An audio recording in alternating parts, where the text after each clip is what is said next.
if he was bisexual or gay. We talked about money for sex, how you guys met, the amount of times you guys met. We talked a little bit more about Chris. So I believe you now. He paid for Botox in my forehead and around my eyebrows. Cece just talked up a storm. She was one of the happiest little girls I've ever seen. And Bella was very shy. He said that Shannon was verbally and emotionally. Chris said there's got to be some way to get this effing bee out of my life. I started seeing through Chris's lies. Their relationship was only for 2 months. So at times up, it seems like he got with her right after I ended things in May. Chris said that he was in love with me. He said that he'd never been so comfortable with someone. We all thought we knew the man behind the mask. Quiet, soft-spoken, a family man, a husband, a father, a friend, a neighbor, the kind of person who waved from the driveway and kept to himself, who smiled just enough, who walked like someone with nothing to hide. But then, everything changed. The world watched as his name filled headlines, news tickers, and courtroom transcripts. We saw the footage. We heard the lies. We remember the porch interview, the shifting eyes, the arms folded too tightly. And yet, that wasn't the full story. Because while one truth consumed the world, another one was buried. One he never expected would surface. This is not about the crime you think you know. This is about a series of moments scattered across time. Messages that were never meant to be read. Meetings in hotel rooms no one ever noticed. Men who came forward with stories, detailed, specific, and disturbingly consistent. A voicemail saved too long.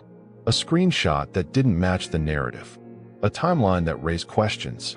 And then a letter, folded neatly, handwritten, postmarked from a prison hundreds of miles away. A letter that changed everything. In the quiet corridors of confinement, whispers travel. They move from cell to cell like smoke under a door. And in those whispers, Chris Watts was no longer just an inmate.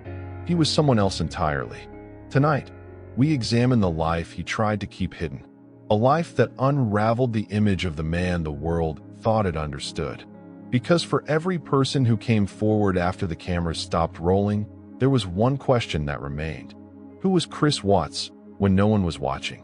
Like this video, subscribe, and stay with us. This is the part of the Watts case you were never meant to hear. Frederick, Colorado, a quiet town nestled in the northern plains.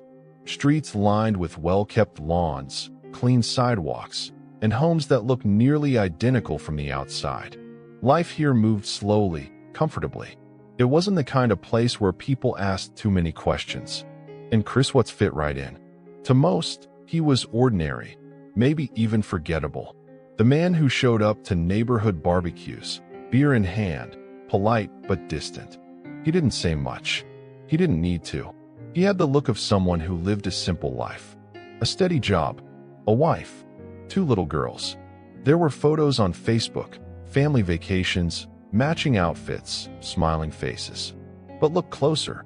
In every picture, Chris stood just slightly off-center, hands clasped or buried in his pockets, shoulders always a little too stiff. And that smile, measured, controlled. One neighbor remembered seeing him every morning at exactly 6:45, backing out of his driveway. Never late, never early. Another said he rarely made eye contact. He was friendly, sure, one woman shared, but it always felt like he was rehearsing. At the time, no one thought much of it. Why would they? He was just another guy with a mortgage and a routine. But after his name became national news, those same neighbors began to rewind their memories. They questioned what they'd seen, and more importantly, what they'd missed. That's when the first whispers began. It started small, an online comment, an anonymous tip, a conversation between inmates. But then, someone stepped forward. His name was Trent Bolt. He claimed that Chris Watts wasn't just living a double life, but a hidden one. One that involved secret encounters, long drives to Denver, and a version of himself few had ever seen. Trent described a man who was gentle, confused, affectionate, Someone who opened up in ways that seemed impossible to imagine. And it wasn't just words. He had text messages, photos, hotel receipts, the kind of receipts that tell a story even when no one's speaking. Chris never talked about it during the trial. No one asked. The headlines didn't care, but the story didn't disappear. In fact, it grew. Another man came forward, a fellow inmate.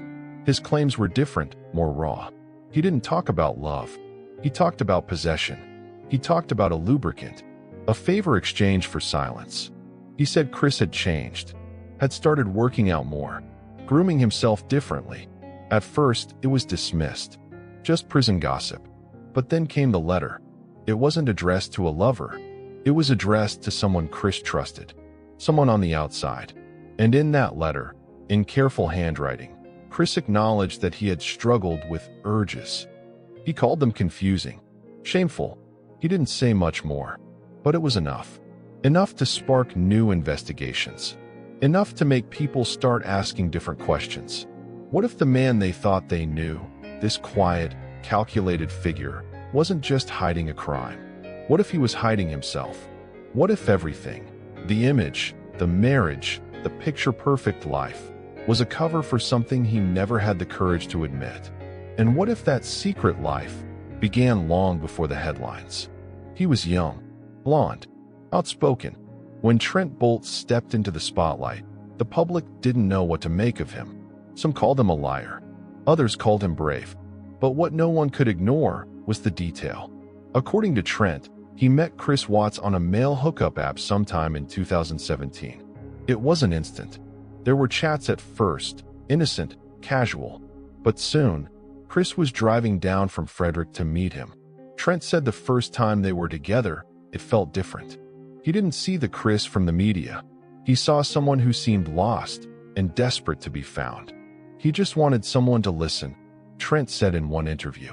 Someone who didn't expect anything from him. Over the course of nearly a year, Trent claimed they met numerous times. Sometimes in Denver, sometimes in a hotel. He remembered specific gifts. Cash, clothes, a pair of Calvin Klein underwear. There were dinners too, simple ones. Chris always paid in cash, never used a card, always looking over his shoulder. But it wasn't just physical. Trent said they talked about life, about identity, about the pressure Chris felt to live up to an image. He claimed Chris opened up about his childhood, his marriage, the moments where he felt like he couldn't breathe. And then came the mother. Trent said Chris introduced him to his own mom, Cindy Watts. Not formally, not with a label, but he was there in the same room, shaking hands, smiling politely. It was a strange interaction, brief, uncomfortable, but it happened, and he never forgot it. The media caught wind of Trent's claims in late 2018. At first, they dismissed it, a sideshow, but then evidence surfaced. Screenshots of text messages, dates, hotel receipts, photos of Chris with his beard shaved off. A look Trent said Chris adopted during the period they were seeing each other. I liked him better without it, Trent once laughed in an interview. He said he did it for me. But what made people start listening, really listening, was the consistency. His timeline didn't waver. His details stayed the same, even years later. He described Chris as gentle, awkward, craving intimacy, but afraid of what it meant. In one audio interview, you can hear Trent's voice shift when he says, "He told me he didn't want to be this person, but he didn't know how to stop." That sentence hung in the air. There was no script, no hesitation, and no motive, at least, none that ever made sense. Trent never asked for money. He never wrote a book.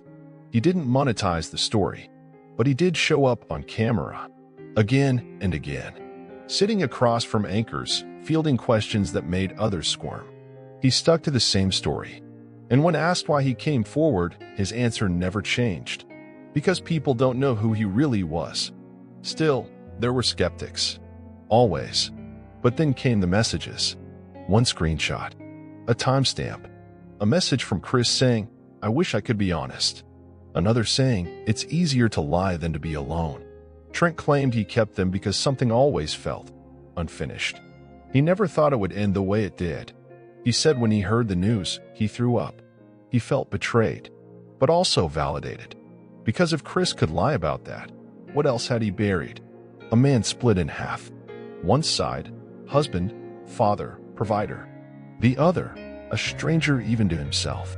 Trent's story wasn't just about S**X. It was about identity, secrets, shame, and what happens when a person spends years hiding from who they really are. The public didn't know what to do with that narrative. It didn't fit the crime. It didn't fit the headlines. So most outlets ignored it. But it didn't go away. If anything, it opened the door. Because Trent wasn't the only one who came forward. When Dylan Tallman came forward, the tone shifted. This wasn't someone claiming they knew Chris Watts before the headlines. This was a man who said he lived alongside him after the world already knew. Same block, same tier, same correctional facility.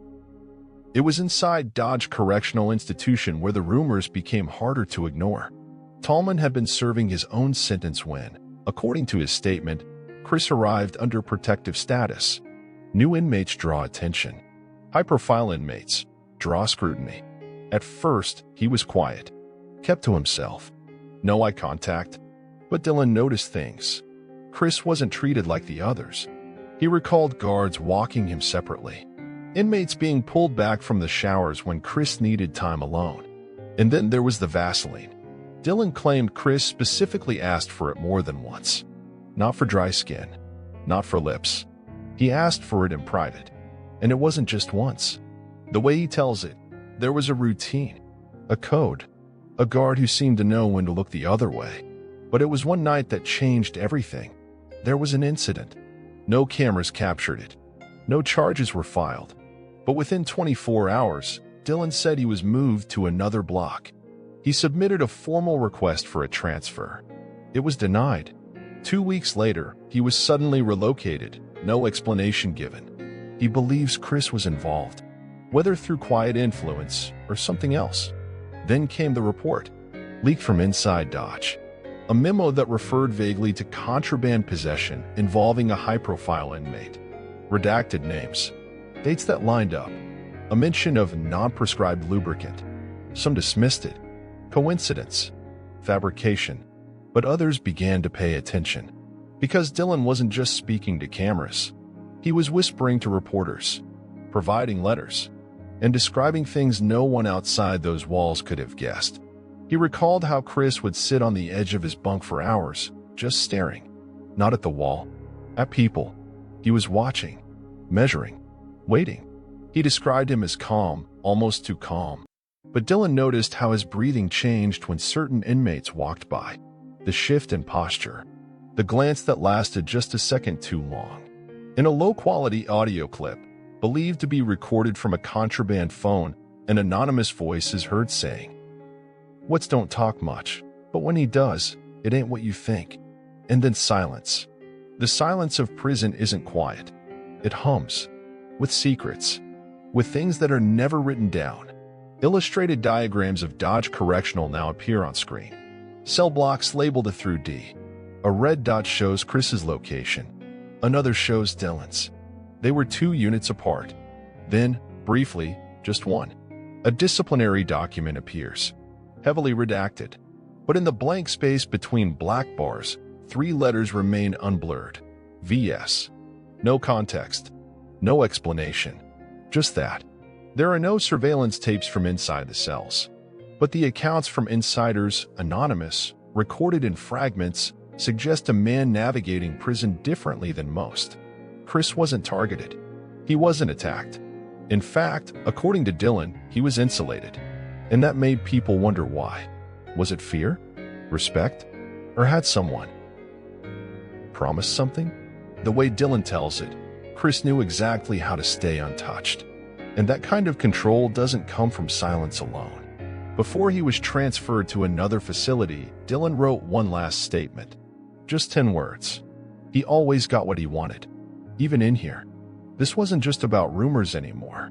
Something inside those walls felt planned. By now, the accounts no longer stood alone. They formed a line. One voice after another, each different, but tethered by a thread that refused to break. First, it was a man from outside the walls. Then, a man from within them. And between those testimonies lay a question that refused to die. Was this a man with a secret life? Or was this the pattern of someone who had lived two lives all along? To answer that, we return to where the mask first slipped. Not during the investigation, not at the moment of confession, but long before. A quiet father, 2 daughters, barbecues and birthday cakes, the photo-perfect home, smiles that never reached the eyes.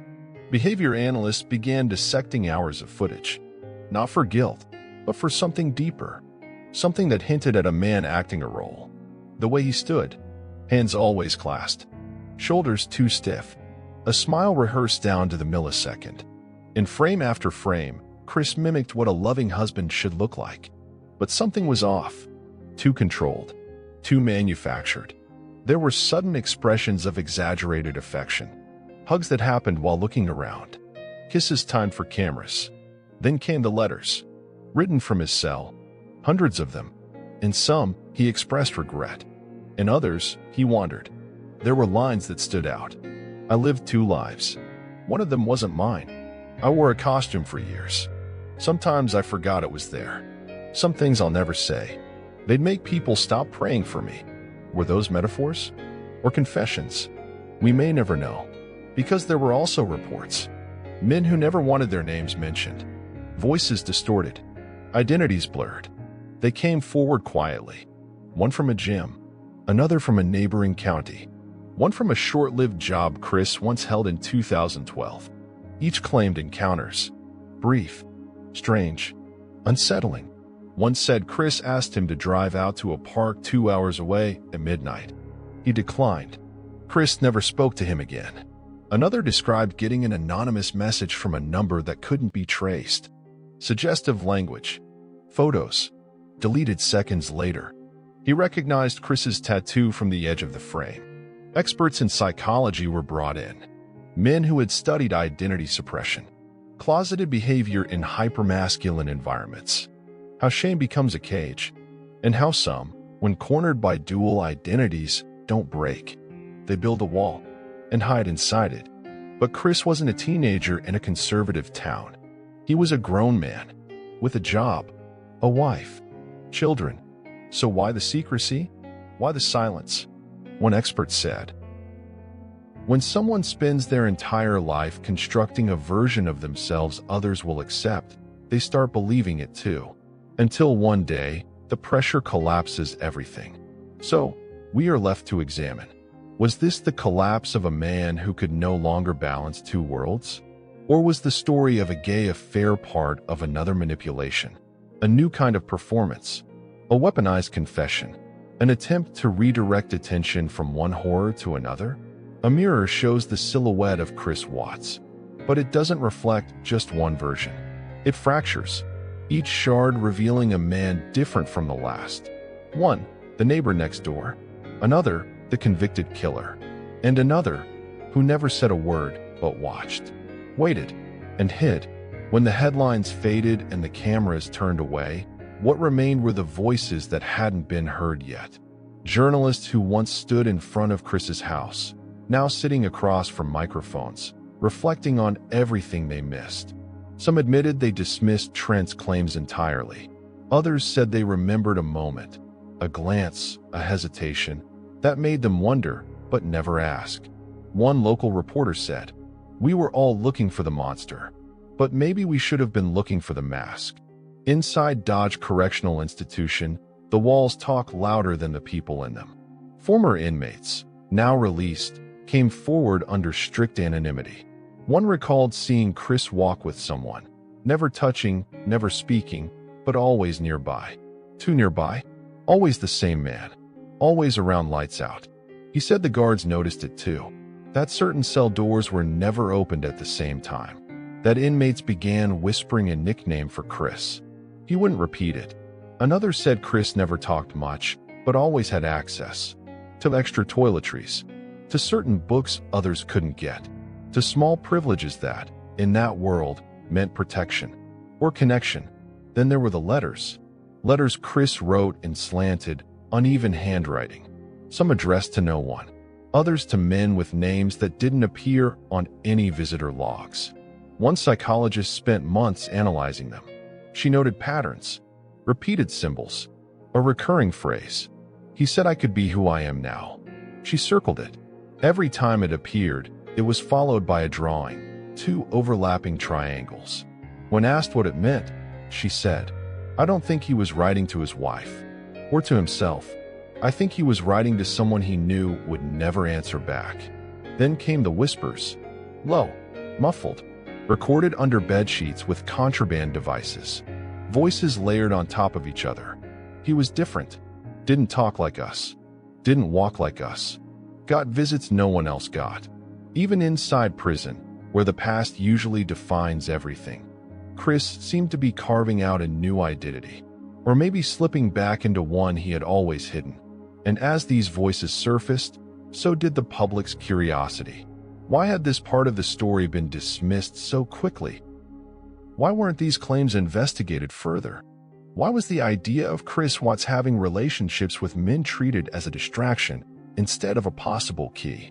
Because in the end, it wasn't just the public who wanted answers. It was the people who thought they knew him, people who sat across from him at work, neighbors who had him over for cookouts, friends who babysat his children. One woman who lived 2 doors down said, "He was always polite, carried groceries for me, picked up my dog once when she ran into the street. But he never looked you in the eye for long, like he thought you could see something. That something may never be fully revealed. But what these voices show is that long before the trial, long before the confession, there were signs. Signs no one asked about, stories no one took seriously, men no one believed. And perhaps, in those overlooked fragments, is the truest version of the man we thought we already understood. Some truths are shouted, others are buried in silence. And then there are the ones we create, because the real story feels too complicated to hold. For many, the image of Chris Watts has been set in stone, a husband, a father, a killer. But as these claims mounted and the whispers gained shape, one uncomfortable question emerged from the fog. Was this part of his truth? Or just another manipulation? Some investigators revisited the early days of the case, examining Chris's behavior with a sharper lens. His voice, flat and detached. His body, still and careful. His eyes, always shifting. Even in moments where emotion was expected, there was a stillness, as if he was performing a version of himself. A man who wore the perfect mask, one that didn't crack under pressure until it shattered completely. Several psychologists weighed in. One said, "There's a phenomenon we see in certain criminal profiles. A need to control every version of how they're perceived, even their own shame." Another posed a harder truth. If Chris did seek out relationships with men, it may not have been about orientation at all. It may have been about power, secrecy, control. Because in prison, connections can be currency. Allegiances can mean survival. And identity can be a weapon. But others argued the opposite, that this wasn't performance at all. That maybe, for the first time, Chris was living parts of himself he had long been forced to suppress. That perhaps the marriage, the children, the suburban home, were the pieces he built to outrun who he really was, and the rage that finally surfaced may have come from a life lived out of alignment. One therapist specializing in identity repression explained, "Some people snap when they feel trapped by the role they built. If they were never allowed to be honest, the person they create becomes a ticking time bomb." Then came the question of timing. Why did the stories only surface after the arrest? Why didn't any of these men speak up earlier? Was it guilt, opportunism, or something deeper? And why did Chris himself neither confirm nor deny? Because for every interview he gave, every letter he sent, every prayer he wrote from behind those walls, he never once addressed the allegations. Not directly. It's as if this part of the story was sealed off in a different kind of prison, one made of shame, secrecy, and silence. A former inmate who spent time in the same wing said, "You can lie about a lot in here, but who you visit, who you write to, that tells the real story." He claimed Chris was visited by a man no one in the official record could identify. No name, no relation, no trace. And yet, he came, more than once. They say the mind can create patterns when it wants answers. But what if the patterns are real? What if the clues, each one buried in plain sight, paint a picture that no one wanted to see? A man caught between identities, performing for one world, while secretly living in another. And in that hidden world, did he find comfort? Did he find danger? Or did he find the final push that broke the mask he had worn his whole life? The truth may be unreachable now, but the question remains, was Chris what's ever fully known? Or was the person we thought we understood just the safest version of the man he needed us to see? There are crimes that leave blood on the floor, and there are crimes that leave questions no amount of evidence can answer. Chris Watts will forever be known for what happened on that August morning. But what if the deeper crime wasn't in the act, but in the years of hiding, shaping, and performing a life that never truly belonged to him? What if the rage wasn't spontaneous? What if it was the result of a man who couldn't hold the weight of all the roles he was pretending to be? There are crimes of action, and there are crimes of identity. And if Chris Watts did live a second life, what else did we never see? Do you believe this was more than infidelity? More than escape? Do you believe Chris was hiding more than murder? Why would multiple men come forward if there was nothing to gain? Why would prison guards hint at unspoken truths? And what's the real secret that died with that family? Was it the violence, the silence, or the man we thought we understood? The case is closed. The facts are printed, but the story still haunts. Drop your theories in the comments. Like, subscribe, and share if this story shocked you. And stay tuned, because this won't be the last time we uncover a forbidden truth hiding in plain sight. This was The Secret in the Dark, where every crime has a final truth, and some you were never meant to hear.